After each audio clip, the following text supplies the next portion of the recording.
എന്ത് ചെയ്യണമെന്നറിയാതെ 84 ഞാൻ എൻ്റെ വീട്ടിലിരിക്കുമ്പോൾ PV ആശാരി ഉപദേശിയുടെ ശുശ്രൂഷയിൽ രക്ഷിക്കപ്പെട്ട നെടുമ്പിലാക്കൽ ജോർജ് കുട്ടി എന്ന് പറയുന്ന ഞങ്ങളുടെ നാട്ടിലെ പ്രധാനപ്പെട്ട ഒരു ചട്ടമ്പിയായ മനുഷ്യൻ രക്ഷിക്കപ്പെട്ട് താനിങ്ങനെ സുവിശേഷ വേല ചെയ്തുകൊണ്ട് എല്ലാ വീടും കയറും. അങ്ങനെ അദ്ദേഹം ഈ വീടിൻ്റെ പടിക്ക് വരുമ്പോഴേ പെരുവാന്നറിയിക്കാൻ വേണ്ടി ഒരു പാട്ട് പാടും. പാപിയായിരുന്നെന്നെ രക്ഷിപ്പാനായി യേശു ക്രൂശിലേറി തൻ്റെ ജീവൻ അർപ്പിച്ച പാട്ടൊക്കെ പാടിയാ വരുന്നത്. അങ്ങനെ പാടിക്കൊണ്ട് ആ മനുഷ്യൻ വാതക്ക് വരുമ്പോഴേ ഞാൻ അമ്മയോട് പറയുന്നുണ്ട്, ആ ജോർജ് കുട്ടി വരുന്നുണ്ട്, ഞാൻ ഇല്ലെന്ന് പറഞ്ഞേക്കാൻ പറയും. എന്നിട്ട് ഞാൻ ആ വീടിൻ്റെ പുറകിൽ കൂടെ ചാടി 2 കയ്യാലെ താഴെ പോയി നിൽക്കും ഈ മനുഷ്യൻ പോകാൻ വേണ്ടിയിട്ട്. എൻ്റെ അമ്മച്ചിയുടെ സ്വഭാവമല്ലേ, അമ്മച്ചി ജോർജ് കുട്ടി പറയും, മോനെ നീ ഒരു 10 മിനിറ്റ് പാടാതെ മിണ്ടാതെ ഇരിക്കാമേ, അവനിഞ്ഞ് കയറി വരും, നീ പോയെന്ന് വിചാരിച്ച്, അതുകൊണ്ട് മോൻ മിണ്ടാതിരിക്കാൻ പറയും. അപ്പം ജോർജ് കുട്ടി കുറച്ച് നേരം പാടാതിരിക്കുമ്പോൾ ജോർജ് കുട്ടി പോയെന്ന് വിചാരിച്ചുകൊണ്ട് ഞാൻ കയറി വരുമ്പോൾ ഇവൻ്റെ വായിലോട്ടാണ് വരുന്നത്. ഇവൻ വരുമ്പോൾ എന്നോട് സുവിശേഷം പറയും. എനിക്കൊട്ടും ഇഷ്ടമല്ല അത് കേൾക്കുന്നത്. ഈ ബന്ധിക്കോസുകാരെ കാണുന്നതേ എനിക്കിഷ്ടമല്ല. സ്തോത്രം.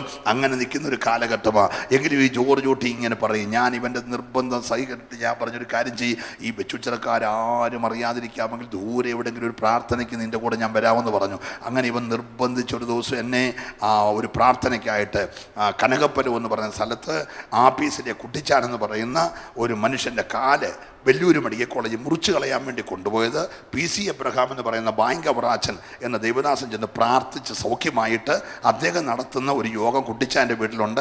മർത്തോമ്മക്കാർ മാത്രം കൂടി വരുന്ന ഒരു വേർപെട്ട യോഗമാണ്. ഈ ബാങ്കിൻ്റെ മാനേജരാണ് ഈ യോഗം നടത്തുന്നത്. അതുകൊണ്ട് ഞാൻ അവിടെ ചെന്നപ്പോൾ ഇവർ ഒരു 10-15 പേരെ ഉള്ള അകത്ത് ആരാധിക്കുന്നു. ഞാൻ ആ സ്റ്റെപ്പേലിരുന്നു, കാല് രണ്ടും വെളിയിൽ മുറ്റത്തോടെ ഇട്ട് സ്റ്റെപ്പേയിരുന്നു. കാരണം യോഗം കഴിയുന്നതുകൊണ്ട് പേരെന്താണെന്നൊക്കെ ചോദിച്ച് ആൾ വരുമല്ലോ, ബന്ധിക്കോസുകാർ ഇടപാടല്ലേ, അതുകൊണ്ട് അതിനകത്തങ്ങ് അകപ്പെടാതിരിക്കാൻ യോഗം കഴിയുമ്പോഴേ ഇറങ്ങിപ്പോണം എന്ന് വിചാരിച്ച് ഞാനിങ്ങനെ വാതൊക്കെ ഇരിക്കുകയാണ്. അപ്പം ജോർജ് കുട്ടി ആകുന്ന നിർബന്ധിച്ച് അകത്ത് ഞാൻ പറഞ്ഞു, വേണ്ട നിങ്ങൾ അകത്തിരുന്ന് ഞാൻ ഇവിടെ ഇരുന്നോളാം എന്ന് പറഞ്ഞ് ഇങ്ങനെ വാതൊക്കലിരിക്കുകയാണ്. പകുതി ഈ മുറിക്കകത്തും പകുതി റോഡ് മുറ്റത്തുമായിട്ട് ഞാൻ കാലൊക്കെ വെച്ചിരിക്കുക.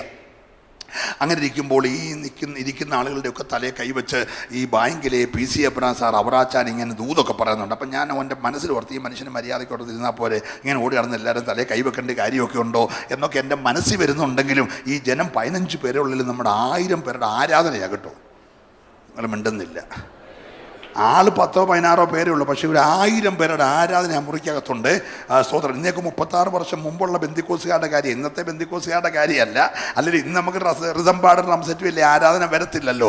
അന്ന് അതൊന്നുമില്ല. റിതം പാടില്ല, റംസെറ്റില്ല, ടാമറില്ല, ഒരു തമ്പരുണ്ട്, അത് 7 ഇടം പൊട്ടിയും വെച്ച് ഈ റബ്ബർ പാൽ കൊണ്ട് തുണി വെച്ചിങ്ങനെ ആംബുലൻസിലെ പടം പോലെ ഒട്ടിച്ചേക്കുക. അപകടമാണെന്നുള്ളത് അത് കൊട്ടിയാ, പക്ഷെ ഭയങ്കര ആരാധനയാ. ഹല്ലേലൂയ.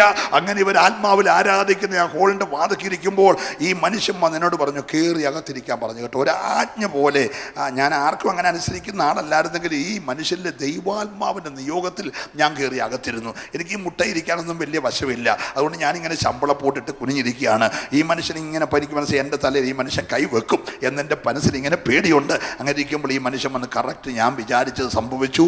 എൻ്റെ തലയെ കൊണ്ട് കൈവച്ചിട്ട് പറഞ്ഞു, ആർക്കും മരുങ്ങാത്ത കാട്ടാനെ പോലെ ഒറ്റയാനെ പോലെ നടന്ന നിന്നെ ഒരു കുഴിക്കകത്തകപ്പെടുത്തി മൂക്കി കൊളുത്തിട്ട് ഞാൻ കൊണ്ടുവന്നിരിക്കുകയാണ്. നീ എൻ്റെ വാക്ക് കേട്ട് എൻ്റെ കൽപ്പന പ്രമാണിച്ച് നടന്നാൽ ഞാൻ നിന്നെ വിടുവിക്കും, അല്ലെങ്കിൽ ഞാൻ നിന്നെ കീറിക്കളയും. വിടുവിക്കാൻ ആരും ഉണ്ടായിരുന്നെന്ന് പറഞ്ഞു. എനിക്കിത് വല്ലതും മനസ്സിലാവുമോ? കീറുമെന്നൊക്കെ പറഞ്ഞാൽ കേൾക്കുന്നതിന് സന്തോഷമാണ് എനിക്ക്. ആരെങ്കിലും കീറണമെന്ന് പറഞ്ഞാൽ എൻ്റെ അച്ഛാ ഞാൻ നടക്കുന്നത്, അതുകൊണ്ട് കീറിക്കളയുമെന്ന് പറഞ്ഞാൽ പേടിക്കുന്ന സ്വഭാവമില്ല. അതുകൊണ്ട് ഞാനും ഇങ്ങനെ ഇരിക്കുക.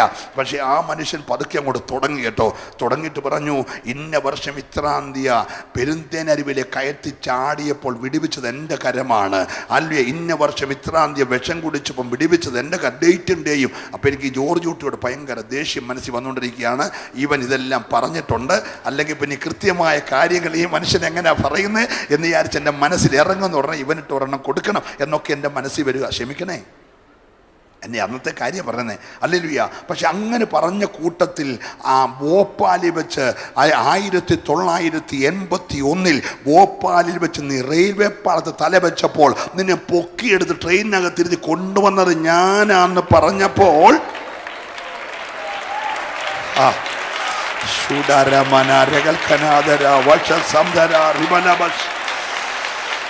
Hallelujah, hallelujah. അത് ഈ ജോർജ് കുട്ടിക്ക് അറിയത്തില്ല. അപ്പോൾ എനിക്ക് ഇവനോടുള്ള പ്രയാസം കുറഞ്ഞു. കാരണം ബാക്കിയല്ലേ ഇവൻ അറിയാമെങ്കിലും ഈ ഭോപ്പാലിലെ കഥ എനിക്കും എൻ്റെ ജ്യേഷ്ഠനും ഒക്കെ അല്ലാതെ ലോകത്തിൽ ആർക്കും അറിയത്തില്ല. പക്ഷെ ആ കാര്യം ദൈവാത്മാവ് പറഞ്ഞപ്പോൾ എനിക്ക് മനസ്സിലായി, ഇത് ദൈവത്തിൻ്റെ ആത്മാവ് ഇടപെടുകയാ. ഹല്ലേലൂയ.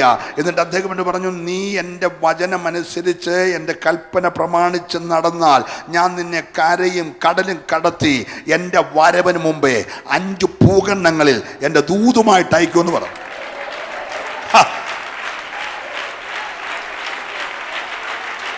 Praise the Lord. ഇത് കേട്ടപ്പോ ഞാൻ അതുവരെയുള്ള എൻ്റെ അന്തരീക്ഷം മാറി കുനിഞ്ഞിരുന്ന് അങ്ങ് ചിരിച്ചു. ചിരിക്കുന്നത് ഞാനും തറയുമല്ലാതെ വേറെ ആരും കണ്ടില്ല. ഞാൻ കുനിഞ്ഞിരുന്നിരിക്കും, അദ്ദേഹം നിൽക്കുകയല്ലേ, നിന്ന് ദൂത് പറയുന്നത്. ഞാൻ ചിരിക്കാൻ കാര്യമുണ്ട്. ഇങ്ങനെ ഇവന്മാർ ഈ ബന്ധക്കോസിൽ ആളിനെ കയറ്റുന്നത്. ആദ്യം ഒരു പഴയ കഥയെല്ലാം പറഞ്ഞൊന്ന് വരട്ടിയിട്ട് നാളെ നിന്നെ കരയും കടലും കടത്തി, അന്നൊക്കെ കരയും കടലും കടത്തി വിടുന്ന ഞാൻ ആരാ ഇളകാത്തെ? സ്തോത്രം. അപ്പോൾ അതുകൊണ്ട് ഇങ്ങനെയൊക്കെ പറഞ്ഞാണ് ഇവന്മാർ ബന്ധക്കോസിൽ ചേർക്കുന്നത് എന്നൊക്കെ എൻ്റെ മനസ്സിൽ ഇങ്ങനെ എതിരായിട്ടുള്ള ചിന്തകൾ വരിക. അതുകൊണ്ട് ഞാൻ കുനിഞ്ഞ് ചിരിക്കാൻ കാര്യം 80-ൽ എൻ്റെ പാസ്പോർട്ട് ഗവൺമെൻറ് മേടിച്ച് വെച്ചേക്കുക. അപ്പോഴാണ് ഈ മനുഷ്യൻ പറഞ്ഞ കരയും കടലും കടത്തി വിടുന്നു. എവിടുന്ന് പാസ്പോർട്ട് ഇട്ടിട്ട് പോകാനാ? ഹലോ, പാസ്പോർട്ടിന് വെയിറ്റ് കൂടിയോണ്ടല്ല, എൻ്റെ കൈ വെക്കാൻ യോഗ്യനല്ലാത്തതുകൊണ്ട് മേടിച്ച് വെച്ചാ. അതൊക്കെ പറഞ്ഞാൽ രാത്രി യോഗം നീളും. Price the Lord. അപ്പോൾ എൻ്റെ പാസ്പോർട്ട് അവരുടെ കയ്യിലാണ്. ആ മനുഷ്യനോടാണ് പറഞ്ഞത്, നിന്നെ കരയും കടലും കടത്തി 5 ഭൂഖണ്ഡത്തിൽ ഞാൻ വിടുമെന്നൊക്കെ പറഞ്ഞപ്പോൾ ഞാൻ കുഞ്ഞിന് ചിരിച്ചു. അപ്പോൾ ഈ മനുഷ്യൻ നിൽക്കുകയല്ലേ. ഈ മനുഷ്യൻ്റെ അടുത്ത ദൂത്, അടുത്ത വർഷം ഈ സമയത്ത് സാറയ്ക്കൊരു മകൻ ലഭിക്കുമെന്ന് പറഞ്ഞപ്പോൾ സാറ കൂടാരത്തിൻ്റെ മറ പറ്റി ചിരിച്ച പോലെ എൻ്റെ ദൂതിൻ്റെ മുമ്പിൽ ചിരിക്കുന്നോ എന്ന് ചോദിച്ചു. അച്ഛാ, സത്യമായി ജീവിതത്തിൽ പേടിച്ചാന്ന്.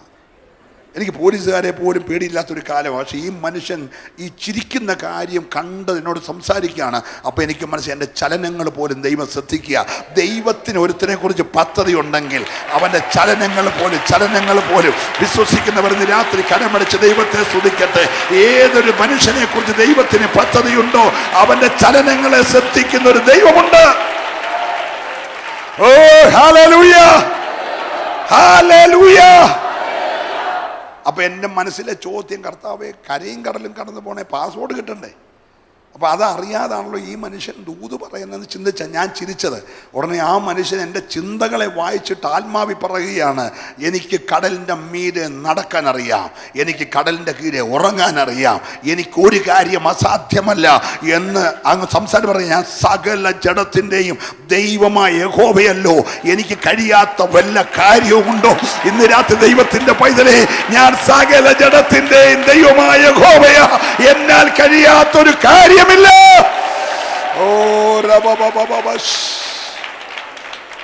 ഞാന് യോഗം കാണാൻ പോയ മനുഷ്യനാണ്. പക്ഷേ ഞാൻ അവിടെ ഇരുന്നു. ആ മനുഷ്യൻ എനിക്ക് ഒരു ഗ്ലാസ് വെള്ളം പ്രാർത്ഥിച്ചു തന്നു. വെറും ഒരു ഗ്ലാസ് പച്ചവെള്ളം പ്രാർത്ഥിച്ചു തന്നു. 84 ജൂലൈ മാസം 22-ാം തീയതി ഏതാണ്ട് ഉച്ച സമയമായപ്പോൾ തെള്ളിയിൽ രാജു എന്നറിയപ്പെട്ടിരുന്ന ഒരു മനുഷ്യൻ ആപ്പീസിലെ കുട്ടിച്ചാൻ്റെ വീട്ടിൽ മരിച്ചു വീണു. PC ചെറിയാൻ എന്ന് പറയുന്നൊരു പുതിയ മനുഷ്യൻ ആ വീട്ടിൽ എഴുന്നേറ്റ് വന്നു. ഒരല്ലേലൂയ പറഞ്ഞാട്ട്. ഒരുവൻ ക്രിസ്തുവിലായാൽ അവൻ പുതിയ സൃഷ്ടിയാണ്, പഴയതെല്ലാം കഴിഞ്ഞു പോയി. ഇന്ന് രാത്രി ചിലരെ പുതുക്കത്തിലേക്ക് നടത്തുന്ന ദൈവകൃപ ഇവിടെ വ്യാപരിച്ചുകൊണ്ടിരിക്കുകയാ. നിന്നെ ആരും വേണ്ടാത്ത വ്യക്തിയാണെങ്കിൽ പോലും ഇന്ന് രാത്രി നീ വിശ്വസിച്ച് ഈ സാക്ഷ്യം കേട്ടുകൊണ്ടിരിക്കുമ്പോൾ, ഓ ഹല്ലേലൂയ, praise the lord, praise the lord. കാണാൻ പോയ ഞാൻ 3 ദിവസം ആ വീട്ടിൽ താമസിച്ചു. 3 ദിവസം ആദ്യമായിട്ട് ജീവിതത്തിൽ ഉപവസിച്ചു.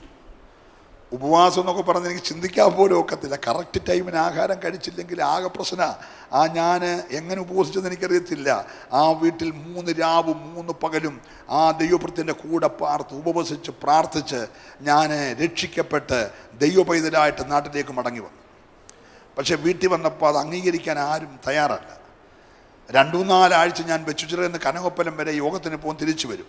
3-4 ഈ ജോർജ് കുട്ടിക്ക് ഒരു ആവേശം, പുള്ളിക്കാരൻ ഇങ്ങനെ ഒരാളെ റഷ്യയിലേക്ക് കൊണ്ടുവന്നല്ലോ, അപ്പോൾ അദ്ദേഹത്തെ കൊണ്ട് വെച്ചുച്ചറിലെ സഭയിൽ വന്നപ്പോൾ പുള്ളിക്ക് ഒരു ക്രെഡിറ്റ് ആണല്ലോ, അതുകൊണ്ട് പുള്ളി ഇങ്ങനെ വെച്ചുച്ചറെ പോകാൻ വേണ്ടി എന്നെ നിർബന്ധിക്കുക. അങ്ങനെ ആയപ്പോൾ ഞങ്ങളുടെ നേരെ പഠിക്കില്ല CSI പള്ളി, ആ പള്ളി കഴിഞ്ഞ് വേണം ഞാൻ ഈ വെച്ചുച്ചറയ്ക്ക് ഈ ചർച്ചക്കോടിൻ്റെ ചർച്ചിൽ പോകാനായിട്ട്. അപ്പം ഞാൻ പറഞ്ഞൊരു കാര്യം ചെയ്യും, ഞാൻ പള്ളി വരുന്ന പോലെ വന്നേക്കാം, നീ പുസ്തകം കൊണ്ട് അങ്ങ് വന്നേക്കാൻ പറഞ്ഞു. അങ്ങനെ പുസ്തകം ഇല്ലാതെ ഞാൻ അവിടെ ചെന്ന് ഞാൻ ഇവരുടെ കൂടെ ഏറ്റവും പുറകിലുള്ള ബെഞ്ചിരുന്നു, ബാക്കിയുള്ളവരൊക്കെ നിലത്തിരുന്ന് ആരാധിക്കുന്നു. അവിടെ ഞാനിങ്ങനെ വല്യപ്പച്ചന്മാരൊക്കെ ഇരിക്കുന്ന നിറയെ പോയി ഈ ബെഞ്ചിൽ ഇങ്ങനെ ഇരുന്നു. യോഗം കഴിഞ്ഞ ഉടനെ അവിടുത്തെ അന്നിരിക്കുന്ന ഒരു മർത്തോമായി ഇന്ന് അച്ചമ്പട്ടം വിട്ടിട്ട് പാസ്റ്ററായി വന്ന ഒരാളാണ് അവിടെ പാസ്റ്ററായിട്ടിരിക്കുന്നത്. അപ്പോൾ അദ്ദേഹം പറഞ്ഞു, ഇന്ന് നമുക്ക് അടിയന്തരമായിട്ട് സഭയുടെ കമ്മിറ്റി ഉണ്ട്, കമ്മിറ്റിക്കാർ നിൽക്കണമെന്ന് പറഞ്ഞു. കമ്മിറ്റിക്കാരന്ന് കൂടിയത് തെല്ലിലെ രാജു പ്രാർത്ഥനയ്ക്ക് ഇങ്ങോട്ട് വരിക, സഭയിൽ എടുക്കണോ വേണ്ടായോ എന്നറിയാനാ. അതിന് കമ്മിറ്റി ഉണ്ടച്ചാ, എന്നെ എടുക്കണോ വേണ്ട എന്നറിയാൻ കമ്മിറ്റി. അപ്പോൾ കമ്മിറ്റിക്കാരെല്ലാം പറഞ്ഞു, എടുത്തിട്ട് പുള്ളിക്കാരൻ തിരിച്ചു പോയാൽ നമ്മുടെ സഭയ്ക്ക് നാണം കേടാകും.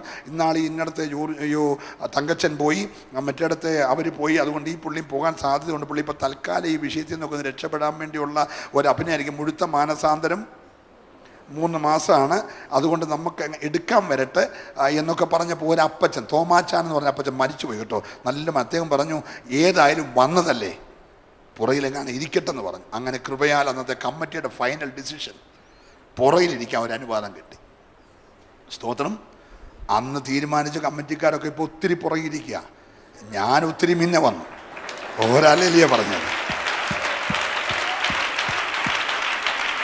Hallelujah, hallelujah.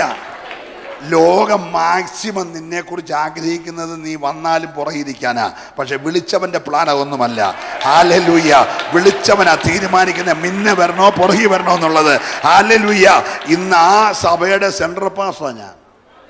ഈ കമ്മിറ്റിക്കാരുടെയൊക്കെ പിള്ളേരുടെ കല്യാണം ഞാനാ നടത്തുന്നത്. ഒരല്ലേലൂയ പറഞ്ഞാട്ട്, ഓ കരമടിച്ച് ദൈവത്തെ സ്തുതിച്ചാട്ട്. ഇന്ന് രാത്രി നീ ആരാകണമെന്ന് തീരുമാനിക്കുന്നത് സ്വർഗത്തിലെ ദൈവമാ. ഹല്ലേലൂയ. Praise the lord, praise the lord. 84 പറഞ്ഞു കരയും കടലും കടത്തി 5 ഭൂഖണ്ഡത്തിൽ വിടുമെന്ന്. അതൊരു സ്വപ്നം പോലെ കേട്ട് ചിരിച്ചവനാ ഞാൻ. പക്ഷെ ഇന്ന് രാത്രി ഇവിടെ നിൽക്കുമ്പോൾ 5 ഭൂഖണ്ഡത്തിൽ അയച്ചു കേട്ടോ. അവൻ വാക്ക് പറഞ്ഞാൽ മാറത്തില്ല. ഒരു നല്ല ഹല്ലേലൂയ പറഞ്ഞാട്ടെ. അസാധ്യതകളെ സാധ്യമാക്കുന്ന ദൈവം ഇവിടെയുണ്ട്. ഇന്ന് രാത്രി ആരുടെയൊക്കെയോ തലമുറയെ ദൈവത്തിന് വിടുവിക്കാനായിട്ടുണ്ട്. ഹല്ലേലൂയ.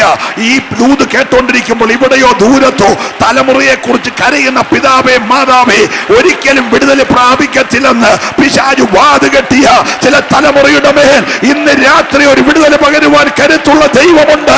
വിശ്വസിക്കുന്നവർ മാത്രം ആ കരം നന്നായിട്ടടിച്ച് ഓ റബലമന രഗന രഗദേ രഗജമന ധുരാ ലഗ ശബ്ദര റൗഷസ്യ അർത്തുരേ വൈദ പ്രമന ജീവനവ ശബ്ദരാദര. കുടുംബങ്ങൾ പുറത്തു വരട്ടെ, തലമുറകൾ പുറത്തു വരട്ടെ.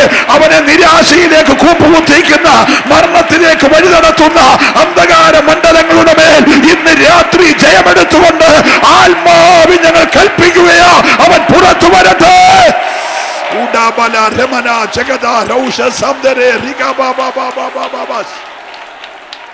ദൈവത്തിനറിയാം ആരെ വിളിച്ച പ്രയോജനപ്പെടുമെന്ന്. ഒരുത്തൻ്റെ ദേഹത്ത് ഈ ചോക്ലേറ്റ് ചവനീനി ഉറുമ്പ് കയറിയ പോലെ 6000 പിശാച് ഒന്നിച്ച് കയറി അവനിങ്ങനെ അരിച്ചു പറയിക്കൊണ്ടിരിക്കുക. 6000 എണ്ണവാ. 6000 പിശാചുള്ളവനെ കൊണ്ടുപോയ ഭ്രാന്താശുരിക്കാർ പുറത്തു വിട്ടു. അവൻ ധരിച്ച ചങ്ങല ഉരുമി പൊട്ടിച്ചു, ഇട്ട വസ്ത്രം അരിച്ചു കളഞ്ഞു. ഭാര്യ അവനെ ഉപേക്ഷിച്ചു, പിള്ളേർ അവനെ കൈവിട്ടു, അപ്പനും അമ്മയ്ക്കും അവനെ വേണ്ട, വീട് അവന് വേണ്ട. അവൻ്റെ അവസാന ഗതി ശവക്കോട്ടെ കിടന്നുകൊണ്ട് കരഞ്ഞുകൊണ്ട് നടക്കാനാ. കൂട്ട് ശവങ്ങളാ. ശവങ്ങളുടെ നടുവിൽ 6000 ഭൂതം അരിച്ചു പറക്കുന്നവൻ കടന്നു. എല്ലാവരും വിളിച്ചു ഭ്രാന്തന. അവന്റെ പെങ്ങടെ കല്യാണം ആലോചിക്കാൻ ബസ്സിറങ്ങിയൊരു പറഞ്ഞു, ആ വട്ടന്റെ വീട്ടിൽ കൊണ്ടാണോ കെട്ടിക്കുന്നത്? അവൻ മൂലം പെങ്ങടെ കല്യാണം ഉഴപ്പിപ്പോയി. ഹല്ലേലൂയ. അവന്റെ അനിയന് വിവാഹക്കാർ വന്നു, ഈ ഭ്രാന്തന്റെ അനിയനെ കൊണ്ടാണോ കെട്ടിക്കുന്നത്? ഇവൻ മൂലം അവന്റെ ഭാവി പോയി. ഒരുത്തൻ മൂലം കുടുംബത്തിന് മുഴുവൻ നന്മയും കെട്ടപ്പെട്ട് കിടക്കുമ്പോൾ അങ്ങ് അകലെ 5000ങ്ങൾക്ക് അപ്പം കൊടുത്ത കർത്താവ് ഇക്കരെ കരയുന്നവന്റെ നിലവിളി കേട്ടു. ഇന്ന് രാത്രി ആർക്കും വിടിവിപ്പാൻ കഴിയാത്തവനെ നിലവിളി കേട്ടിട്ട് കടന്നു വരുന്നൊരു സ്വർഗത്തിലെ ദൈവം ഇന്ന് രാത്രിയുണ്ട്. ഓ ഞാൻ ദൈവത്തെ സ്തുതിക്കുക.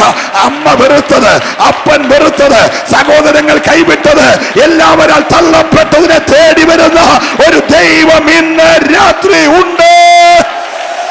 ഓരമാന വൈഡരാജ ധീരമാന രഗതജാല വക്ഷവേദ രൗഡേ റിബന രഗൽക്കന. ഹല്ലേലൂയ. Praise the lord. Praise the lord. മാന്യതയുള്ള നല്ല ആളുകൾ ഇക്കരെയുള്ളപ്പോൾ എന്തിനാ കർത്താവ് അക്കരെ ശവക്കോട്ടെ കിടക്കുന്ന ഭൂതം ബാധിച്ചവന്റെ പുറകെ പോകുന്നത്? കർത്താവ് പറഞ്ഞു, മോനെ, ദെക്കപ്പോലി എന്ന 10 പട്ടണത്തെ സുവിശേഷീകരിക്കാൻ കൊള്ളാവുന്നവനെ അവൻ. അതറിഞ്ഞിട്ട് അവനെ നേരത്തെ പിശാച് കെട്ടിയേക്കുന്നത്. നിന്റെ തലമുറയുടെ പുറകിൽ ഒരു ബന്ധനമുണ്ടെങ്കിൽ അതിന്റെ പുറകിൽ ദൈവത്തിനൊരു പ്ലാൻ ഉണ്ടെന്ന് ഈ രാത്രി വിശ്വസിക്കുന്നവർ ദൈവത്തെ ആരാധിക്കട്ടെ.